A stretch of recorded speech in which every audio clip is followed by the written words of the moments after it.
I am B. Janardhan Reddy. In this video, I am going to explain Bohr's model of an atom, that is, atomic structure proposed by Niels Bohr. Bohr's model of an atom.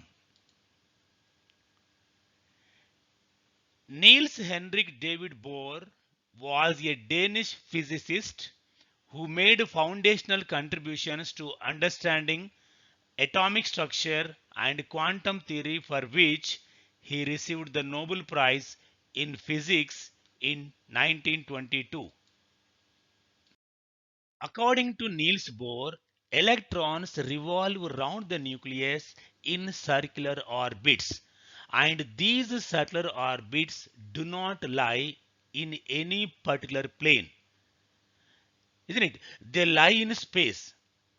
Let us take an example of hydrogen atom. The nucleus of hydrogen atom contains only one proton, and there is only one electron revolves around the nucleus in the first orbit. This is the first orbit. And here I have shown the first orbit in three different orientations. It does not mean that these three are the different orbits. The same first orbit is oriented in different directions in the space. Okay, let us see here. The same electron takes different paths of different orientations.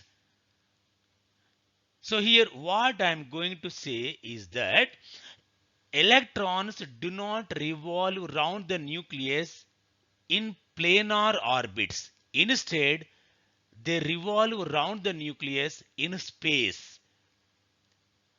That means the circular orbits are oriented in space, not in a plane. Okay? Let us take another example for how electrons revolve around the nucleus in space. See here. This is a nucleus. Okay. Green ones show protons and white ones show neutrons. So in this nucleus there are 3 protons and 3 neutrons, and 3 electrons revolve around the nucleus in space, and here orbits. Okay, so the first 2 electrons lie in the first orbit. I have shown the first orbit in 2 different orientations, and the third orbit is shown only in one orientation, isn't it? So different orientations are possible, and electrons, how they are revolving, you can see here, isn't it? So here electrons are not revolving around the nucleus in a plane. Instead, they revolve in space.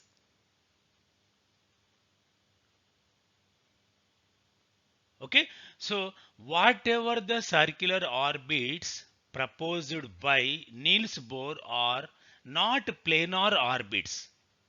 These are the circular orbits oriented in space. But for our convenience, we take circular orbits as plane orbits. Okay.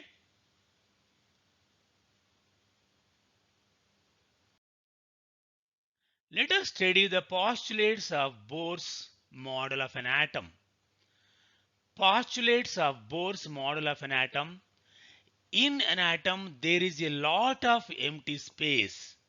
The entire positive charge and mass of the atom is concentrated within a small region at the center of the atom.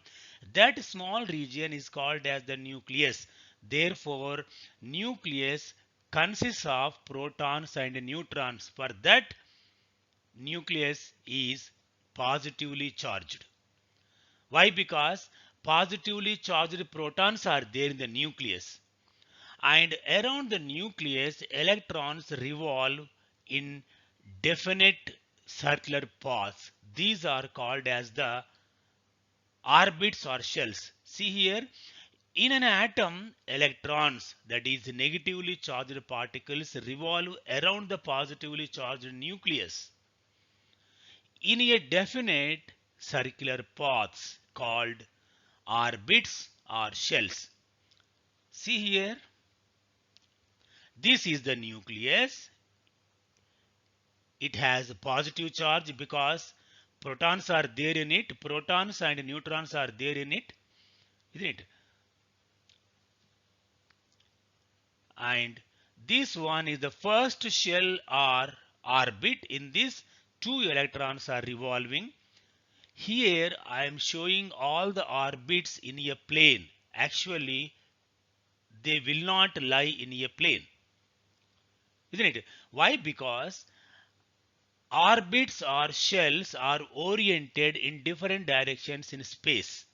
But for our convenience, here I am showing you only orbits in plane. Okay, so this is the first orbit, second orbit, 8 electrons are revolving, third orbit, and fourth orbit.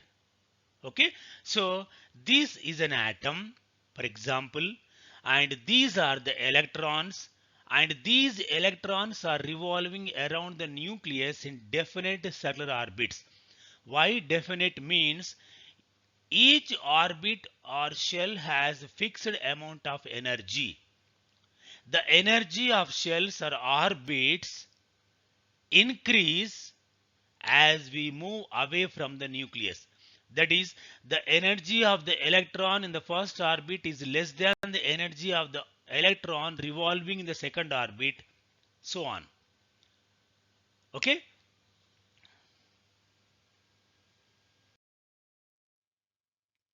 And second one is each orbit or shell has a fixed energy, and these circular orbits are known as stationary shells or orbits, because each orbit or shell has a definite energy or a fixed energy. As long as electron is revolving in one particular orbit or shell, it neither lose nor gain energy, isn't it? That's why each orbit has a fixed energy. Hence, they are called stationary shells or orbits. Okay, so all these are stationary shells or orbits.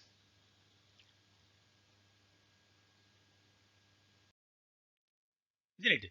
And the third postulate is the energy levels are represented by an integer n equal to 1, 2, 3, 4, etc. or by letters k, l, m, n starting from nucleus side. So from this side, and here n is called as the principal quantum number, and I will explain what is principal quantum number in the next video. Here the energy levels or orbits or shells are represented by an integer n. We have to use small n only, lowercase n only. So, and n equal to 1, 2, 3, 4, or by letters also we can represent these orbits or shells. You see here, this is n equal to 1. That is the first orbit. The principal quantum number for the first orbit n equal to 1, for the second orbit n equal to 2, n equal to 3, n equal to 4, like this, isn't it? Or these orbits can also be represented by letters K, L, M, N. Okay, starting from nucleus, I have represented these orbits or shells by an integer or by letters. Okay, next, when electrons revolve in a particular orbit, they neither lose nor gain energy. Then electrons are said to be in ground state. isn't it? So these are the electrons which are revolving in different shells. As long as an electron is revolving in one particular shell, it neither lose nor gain energy. At that time, the electrons are said to be in ground state. That is, all these electrons are revolving in their ground state. Okay, because no electron is gaining energy and no electron is losing energy, and electrons are revolving in their shells only without losing or gaining energy. That's why the electrons or atom is said to be in ground state. Okay.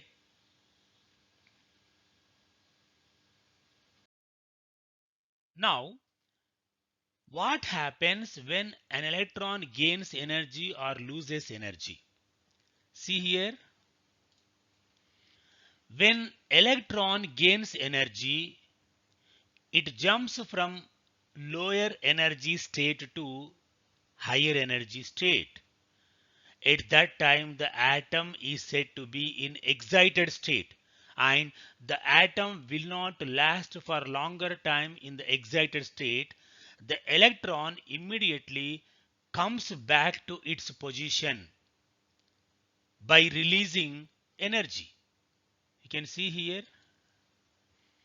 when electron loses energy, it jumps from higher energy state to lower energy state, and the energy will be released either in the form of light or in the form of heat. Okay, you can see here, this is a nucleus, and here is the first orbit, K, n equal to 1, and there is an electron revolving in this orbit. Now the electron is revolving in the first orbit. As long as the electron is revolving in this orbit, it neither loses nor gains energy. That means the atom is in the ground state. Okay, that means the electron is revolving in the orbit in which it is to be revolved. At that time, we say that the atom is in the ground state. Now here I am drawing the second orbit, n equal to 2 or L orbit. When electron gains energy, what happens? It jumps from lower energy state to higher energy state. Now the atom is in the excited state.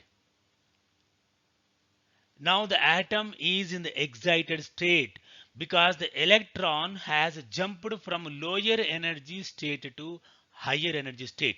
But the electron will not last for longer time in this state. It comes back to its original position, releasing energy in the form of light. That means when it has jumped from higher to lower energy state, the energy is released in the form of light. Okay? Just now we have seen when electron is jumping from higher energy state to lower energy state, it releases energy in the form of light. If that light is allowed to pass through a prism, isn't it? And we get a spectrum. Spectrum is nothing but it's a group of wavelengths. So here we have different types of spectra: line spectrum, continuous spectrum, absorption spectrum, emission spectrum. Different types of spectra are there, and we can learn all these types of spectra in the next video. So this is the absorption spectrum of hydrogen atom, and this one is the emission spectrum of hydrogen atom, isn't it? Absorption spectrum is formed when electrons gain energy and jumps from lower energy state to higher energy state. And emission spectrum is formed when electrons jump from higher energy state to lower energy state and releases energy in the form of light. If that light is passed through a prism, and that prism will separate different colors so that we get emission spectrum. Okay, so here two types of spectra related to hydrogen atom have been shown. This is the absorption spectrum and this one is the emission spectrum.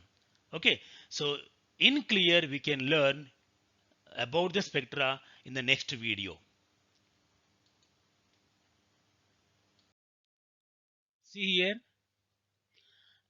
absorption versus emission spectra.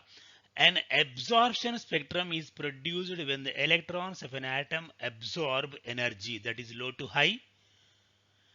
An emission spectrum is produced when the excited electrons jump from a higher to a lower level, that is high to low. Okay. Now, advantages of Bohr's model of an atom. You see here,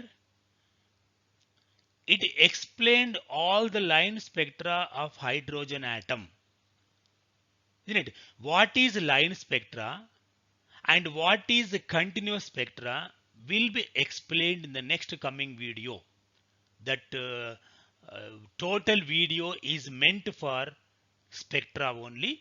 You can learn very clearly about line spectrum and continuous spectrum, absorption spectrum and emission spectrum. Okay, so what are the advantages of Bohr's model of an atom? It explained all the line spectra of hydrogen atom. It introduced the idea of quantized energy to determine the electron energy in different energy levels in the atom. Isn't it? So quantized, that means energy cannot be changed continuously.